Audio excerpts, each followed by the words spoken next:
പുനലൂർ കല്ലടയാറ്റിൽ കുളിക്കാനിറങ്ങിയ 40-കാരൻ മുങ്ങി മരിച്ചു. കോമളംകുന്ന് ചരുവിള പുത്തൻ വീട്ടിൽ സുരേഷാണ് മരിച്ചത്. പുനലൂർ TB ജംഗ്ഷനിലുള്ള സ്നാനഘട്ടത്തിൽ സുരേഷ് ഇന്ന് രാവിലെ 9 മണിയോടെ കുളിക്കാനിറങ്ങിയതായിരുന്നു. നീന്തിക്കൊണ്ടിരുന്ന ഇയാൾ കല്ലടയാറ്റിലെ ശക്തമായ ഒഴുക്കിൽപ്പെടുകയായിരുന്നു. സമീപത്തുണ്ടായിരുന്ന ആൾ രക്ഷപ്പെടുത്താൻ ശ്രമിച്ചെങ്കിലും കഴിഞ്ഞില്ല.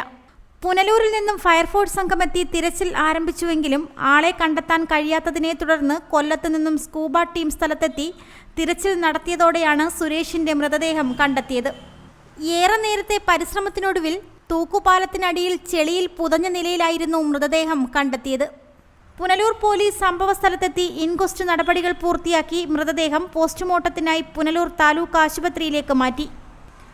റിപ്പോർട്ടർ സുരാജ്, പുനലൂർ. രാധാസ്, ചൗക്ക് റോഡ്, പുനലൂർ.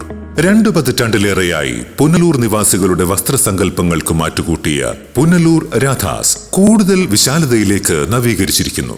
പരിശുദ്ധ പട്ടിൽ തീർത്ത വിവാഹ വസ്ത്രങ്ങളും വർണ്ണവിസ്മയങ്ങളും modern traditional gents wear, kids wear തുടങ്ങി നിങ്ങൾ ആഗ്രഹിക്കുന്ന വസ്ത്രസങ്കല്പങ്ങൾ പുനലൂർ രാധാസിലെ വിപുലീകരിച്ച ശേഖരത്തിൽ നിന്നും സ്വന്തമാക്കാം. കോവിഡിനെതിരെ കരുതലിനും ജാഗ്രതയ്ക്കും മുൻഗണന നൽകുന്ന പുനലൂർ രാധാസ് മുഴുവൻ സ്റ്റാഫിനും വാക്സിൻ എടുത്തും സർക്കാർ കോവിഡ് മാനദണ്ഡം പാലിച്ചും തുറന്നു പ്രവർത്തിച്ച് ജനസുരക്ഷ ഉറപ്പാക്കുന്നു. കാലങ്ങളായി ഉപഭോക്താക്കൾ വിശ്വാസമർപ്പിച്ച രാധാസ് സ്പെഷ്യൽ റേറ്റിനും മനസ്സിനിണങ്ങിയ വസ്ത്രശേഖരത്തിനും ഗുണമേന്മയ്ക്കും കോട്ടം വരാതെ മുന്നോട്ടു പോകാൻ പുനലൂർ രാധാസിനെ പ്രാപ്തരാക്കിയ പ്രിയ ഉപഭോക്താക്കൾക്ക് 1000 നന്ദി.